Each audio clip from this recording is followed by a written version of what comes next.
ধান বিক্রি করার জন্য আপনি যে স্লট বুকিং করেছেন বা করবেন, করার পর যে স্লিপটা কিভাবে ডাউনলোড করবেন সেটাই আজকে আমরা এই ভিডিওর মাধ্যমে দেখব। প্রথমে আপনি গুগলে আসবেন, আসার পর সার্চ করবেন ইপ্যাডি। সার্চ করার পর এরকম পেজ আপনাদের সামনে ওপেন হবে এবং আমি আগে থেকেই বুকিং করেছিলাম এবং ডাউনলোড রিসিপ্টটা কিভাবে বের করব সেটাই আজকে আপনাদেরকে দেখাবো। এবং আপনারা যদি স্লট না বুকিং করে থাকেন তাহলে এই অপশন থেকে আপনারা স্লটটাকে বুকিং করে নেবেন। আমি যেহেতু বুকিং করে আছি এবং আমি কিভাবে আপনারা ওই রিসিপ্টটা বের করবেন সেটাই দেখাবো আপনাদেরকে।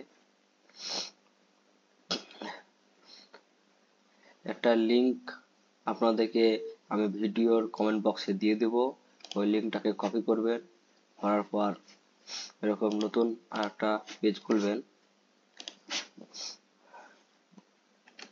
খোলার পর সেখানে লিখবেন epadwb.gov.in, এটুকু লিখবেন। লেখার পর যেটা আমি ভিডিওর কমেন্ট বক্সে দিয়ে দেবো লিঙ্কটা, ওই লিঙ্কটাকে আপনারা এখানে পেস্ট করে দেবেন। দেওয়ার পর আপনার রেজিস্ট্রেশন নাম্বার, ধান বিক্রির জন্য যে আপনার রেজিস্ট্রেশন নাম্বার আছে সেই রেজিস্ট্রেশন নাম্বারটা আপনি এখানে বসিয়ে দেবেন।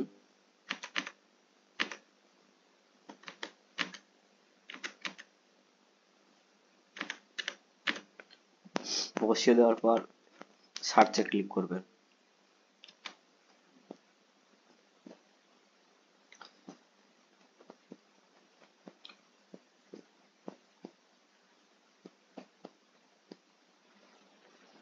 সার্চে ক্লিক করলেই এভাবে আপনার সামনে আপনার